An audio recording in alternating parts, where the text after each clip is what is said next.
The canvas walls of the command tent snapped as hot wind forced its way through every seam. Dust hung in the air, fine enough to settle on maps, radios, and the backs of throats.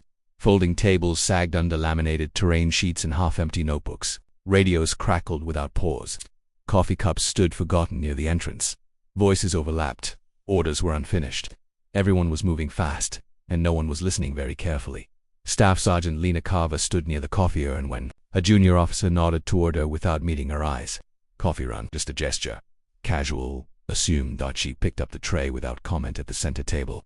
A colonel leaned forward, finger tracing a route across a map that had been laminated. So many times it looked newer than it deserved. He spoke confidently about elevation, drainage, and movement windows. Lena noticed the problem instantly. The contour lines didn't match seasonal flood behavior. One heavy storm and that route would turn into a slow trap. No one asked her opinion. No one expected one. She moved carefully between boots and radio cables, setting cups down while conversations flowed past her. Someone joked. Someone else talked over her shoulder. She kept her posture neutral, face unreadable, pace steady. Burnt coffee mixed with canvas and dust. Radios hissed. Boots scraped. Her eyes returned to the thin blue line on the map. It cut cleanly across the plan and quietly lied above the ground. Her name was Staff Sergeant Lena Carver, 32 United States Army. She wore the same sun-faded OCP uniform as everyone else. Sleeves rolled neatly, hair pinned tight enough to survive wind and sweat. Her name tape looked ordinary, too ordinary for someone who moved like she had learned to disappear into the background. Her assignment was operations support. On paper, it sounded harmless. Map work, overlays, brief prep. In practice, it meant living inside the details everyone else assumed would behave.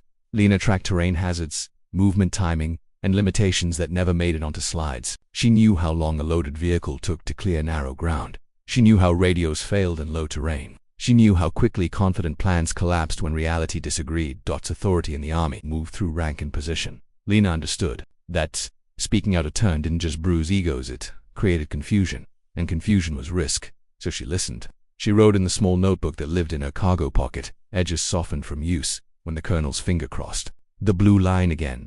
She wrote one word and boxed it. Flood. Outside, the wind stayed restless. Inside, the plan stacked higher. Assumption on top of assumption. The tent grew tighter as the afternoon wore on. Sweat darkened collars. Static chewed at sentences. A new timeline was taped up in a hurry. The colonel's voice sharpened as pressure built. He spoke in time blocks now. Movement windows. Control measures, handoffs. When he said tomorrow, he meant first light. A weather update crackled through the net. Storms possible later in the day. Not certain, but close enough to matter. The colonel tapped a map. Drainage shouldn't be an issue. Lena stepped closer, close enough to see how lamination made outdated lines look permanent. Her notebook stayed open, pencil stilled. A captain began listing assumptions out loud, as if hearing them made them safer. Vehicles maintain speed, comes hold, low ground, passable. Lena lifted her eyes slightly. When the colonel paused for coffee, she spoke quietly into the gap. Sir, is the primary route based on current imagery or the standard map sheet? The colonel glanced at her rank, then back to the map. Standardized map, he said. We're not reinventing it. Heads turned away. The room kept moving. Lena nodded once. Her pencil moved, not because she learned anything new, but because she confirmed something critical. They were trusting the paper. More updates followed. Construction in the training area. Loose ground in certain sectors, fuel estimates adjusted. Each detail touched the route. Each one made it weaker. She tried again, carefully. Sir, with recent grading, we may want to confirm the north crossing channel shift. The captain answered for the colonel. We'll manage it on the ground. Manage it on the ground meant discovering the problem too late. Near the back of the tent, Sergeant First Class Ruiz watched quietly. He said nothing. He didn't need to.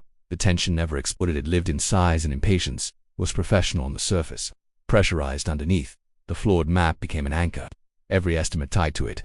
Every timeline assumed it was right. Leno felt the urge to say it plainly. The route is wrong. But the Army didn't run on urge. It ran on procedure. Verification existed for a reason.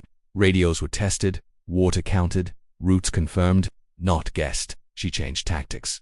Captain, she said softly, do we have the latest terrain update from range control? A quick verification could help.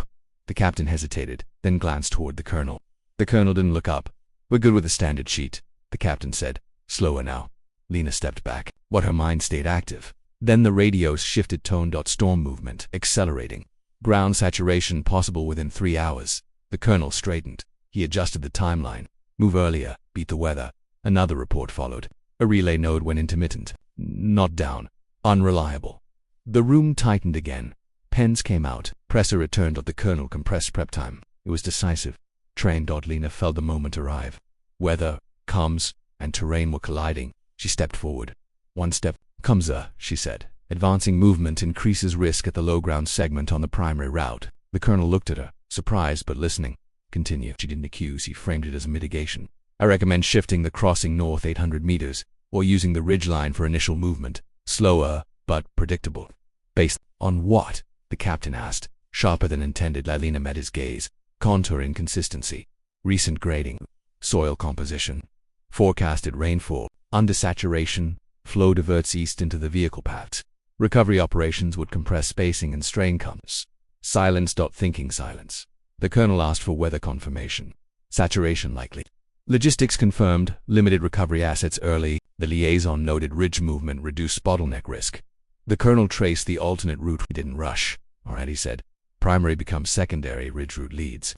Update the brief. No one argued. Rain hit the canvas moments. Later. Dust turned to mud. Water carved fresh channels exactly where the old map claimed none existed. Inside, the revised plan held. The tension eased not with celebration, but with relief. People began addressing Lena directly. Questions. Confirmation. Listening. The colonel stood beside her briefly. Good call, Staff Sergeant. Yes, sir, she replied. No smile. No victory. Because competence in the army isn't loud. Sometimes it's a soldier carrying coffee through a room full of rank quietly keeping the plan honest with a notebook, a pencil, and the courage to speak at the right moment.